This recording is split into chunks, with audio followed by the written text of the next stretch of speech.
Hi friends, welcome to Nipunagraj the voice of truth. మీరు ఈ channel ఇంకా సబ్స్క్రైబ్ చేసుకోకుంటే వెంటనే సబ్స్క్రైబ్ చేయండి ఫర్ ఇన్స్టెంట్ అప్డేట్స్. ఇక ఈరోజు మా టాపిక్ సెన్సేషనల్ దేవల సీక్వెల్ ఏమైందబ్బా అని గూగుల్లో తెగ ఎతికేస్తున్నారు మన ట్రేడ్ పండితులు.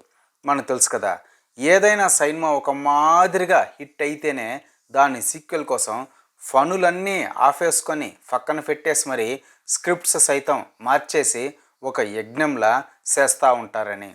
పుచ్చప పార్ట్ 1 మీడియోకోర్గా హిట్ అయితేనే ఐకాన్ బాబు దాని సీక్వెల్ కోసం ఎంత రచ్చ చేశాడో, సోషల్ మీడియాని ఎంతలా హింస పెట్టాడో మనందరం చూసాం.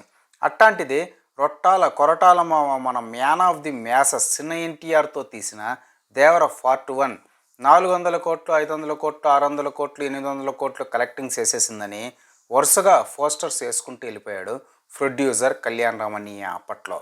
మరి అంత కలెక్షన్స్ విపరీతంగా కలెక్టింగ్ చేసిన సీక్వెల్ని ఎవరైనా వదులుకుంటారా? చిన్న ఎన్టీఆర్ లాంటివాడైతే కొరటాల మామకి డైలీ కోడికూర స్వయంగా వండి మరీ వడ్డించి సెకండ్ పార్ట్ని స్టార్ట్ చేయించేసేవాడు. ఇక డబ్బులు సిత్తు కాగితాలు కాదు అనే సిద్ధాంతాన్ని నమ్మే కళ్యాణ్ రామ్ అన్నయ్య లాంటోడైతే అస్సలు ఊరుకుంటాడా? టాలీవుడ్ని ఫీకి పందిరేసి రాస్తారోకో చేసి మరి సెకండ్ పార్ట్ని స్టార్ట్ చేసేసేవాడు. మరి ఎందులకు ఇన్నాళ్ళు అవుతున్న ఆ దేవర సీక్వెల్ ఊసులో కూడా లేదు అంటే ఏం లేదు, నిజం నిలకడతోనే తెలుస్తుంది అనే సామెతకి తగ్గట్టు దేవర బాక్స్ ఆఫీస్ విషయమంతా డొల్లా అని తేటతెల్లం అయ్యింది. ఆర్ఆర్ఆర్ తర్వాత జస్ట్ ఇన్సెక్యూరిటీతో తాను మ్యాన్ ఆఫ్ ది మ్యాసెస్ అని ప్రూవింగ్ చేసుకోవడానికి, డైరెక్టర్లు ఎవరు తన వైపు చూడట్లేదు అనే నిజాన్ని కప్పిపుచ్చడానికి రొట్టాల కొరటాల మామని బలవంతంగా యాక్సెప్టింగ్ చేసి దేవరా అనే ఒక రొట్ట ప్రాజెక్ట్ చేసేసి ఇక అది రిలీజ్ అయినప్పటి సంధి ఫెయిడ్ ఫిఆర్ టీంలతో 300, 400, 500, 600, 800 అంటూ వారానికి ఒక పోస్టర్ వేసుకుంటూ వెళ్ళిపోయాడు చిన్న ఎన్టీఆర్. కానీ రియాలిటీలో ఎవ్రీ ఏరియాలో దేవర మామూలు గుణపాలు దింపలేదు బయ్యర్స్కి. ఈ ఫేక్ కలెక్షన్స్ చూసినప్పుడల్లా వాళ్ళ బాధ రెట్టింపు అయ్యేది అనేది వాస్తవ నిజం. దేవర తర్వాత కన్నడ ప్రశాంతం నీల్ అన్నయ్యకి నాటుకోడి కూరుండుకుపోయి ఆన్లైన్ డెలివరీ చేశాడే తప్పిస్తే లోకల్గా హైదరాబాద్లోనే పడుండే కొరటాల మామకి కనీసం చాంద్ నగర్ సౌరాష్ట్రలో బండి మీద దొరికే సీకులు కూడా ఇవ్వలేదన్నమాట. ఎందుకు అంటే దేవర కలెక్షన్స్ పోస్టర్స్ అన్నీ ఫేక్ కాబట్టి అనే నిజాన్ని జీర్ణించుకుంటూ కన్నీరు మున్నీరు అవుతున్నారు మన ట్రేడ్ పండితులు.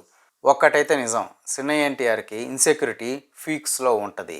అది ఇప్పటి ఇష్యూ కాదు, చిన్న ఎన్టీఆర్కి మొదటి నుంచి ఉన్నదే. కాకపోతే పైకి సత్య సాయిబాబాలా కూల్గా ఉన్నట్టు పోజ్ ఇస్తూ ఉంటాడనేది జగమెరిగిన నిర్వివాదాంశమైన నిజం అన్నమాట. ఏది ఏమైనప్పటికీ ఇప్పుడు ప్రశాంతం నీల్ అన్నయ్యతో తీస్తున్న డ్రాగన్ సినిమా గురించి ఇప్పటి వరకు అయితే పాజిటివ్ కబుర్ అయితే లేదు. ఎంతసేపు రీషూట్లనో షెడ్యూల్స్ క్యాన్సిల్ అనో తప్ప. మొన్న కూడా మలయాళం ట్రావినో థామస్ అన్నయ్య కూడా హైదరాబాద్ ఈవెంట్లో డ్రాగన్ గురించి అడిగినప్పుడు డేట్స్ ఇవ్వలేను, చాలా కష్టం అన్నాడు. కానీ నిజానికి ఆర్ఎఫ్సిలో చిన్న ఎన్టీఆర్తో కలిసి 35 రోజులకు పైగా షూటింగ్ చేశాడు ఆ ట్రావినో థామస్ అన్నయ్య.